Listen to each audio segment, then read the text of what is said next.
A child here in Tennessee. News Channel 5's Levi Ismail investigates how a child marriage can have a lifetime impact. An Enterprise pastor charged with rape has accepted a plea deal which booked into the Coffee County Jail on Wednesday. Victims carry these things. A year and a half, the relationship between the two continued. Enterprise police filed a report. I hope that they heal, but most people carry these things for the rest of their lives. Bargain Greathouse will not have to register as a sex offender. What happened 15 years ago may as well be a memory from yesterday. Ashley Pereira remembers it all the same. She'll tell you it took every day since then. Looking back, even now,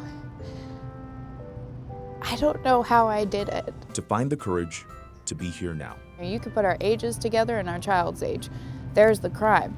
But no one actually was taking it seriously unless he was convicted. Pereira was 14. Jason Greathouse was 24. Statutory rape by any state law unless, and here's where it gets tricky, they get married.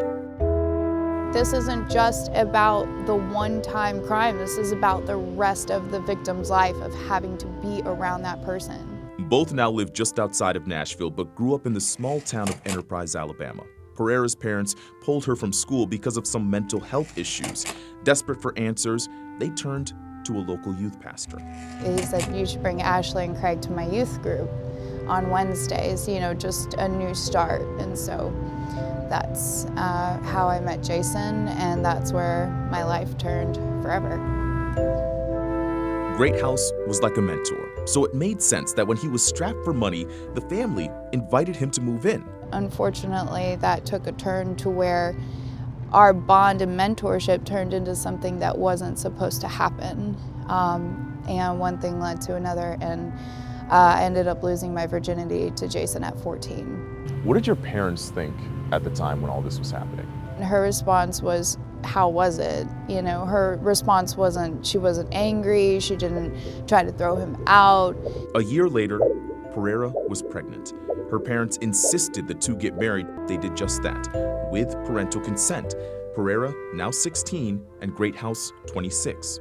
That was it, is that it was my responsibility to make things work since I decided to give my body to somebody, but I was a child.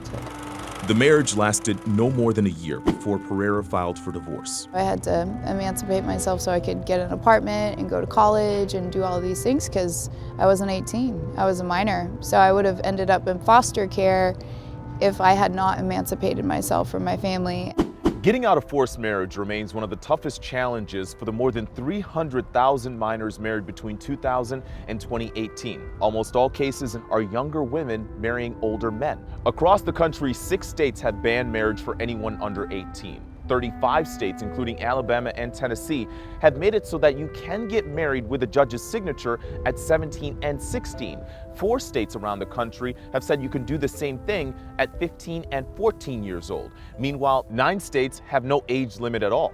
In Tennessee and across the United States, this is a significant problem. Frady Reese is the founder of Unchained at Last. I was forced to marry at 19. She's testified in both Alabama and Tennessee legislatures, as well as several others around the country. Some of the stories that we have heard, particularly out of Tennessee, the kind of stuff that keeps you awake at night. Child marriage, by definition, is any marriage where at least one person is under 18.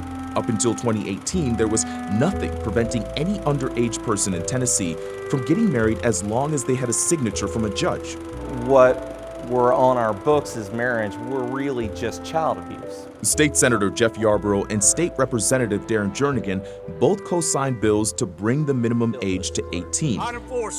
Then came the pushback. I know personal examples where it's worked. My wife and I were underage, and we got married here in Tennessee. These were the arguments against 18. If you're 16 years old, you can get an abortion. So we give a right to 16 and 17-year-olds to do a lot of things. But remember, at the time, there was no law on the books for a minimum age limit to marry. I don't like the fact that this bill says there are no exceptions. Legislators compromised by at least setting the minimum at 17. I think at the end of the day, we took the legislature as far as it was willing to go at that moment in time.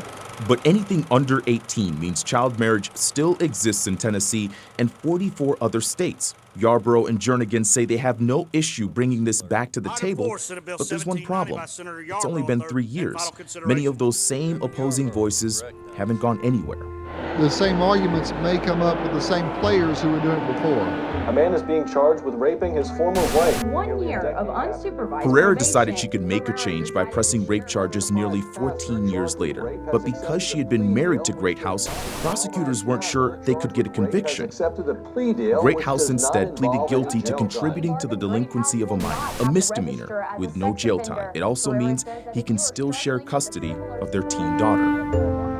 Do you feel like you got any justice in all of this?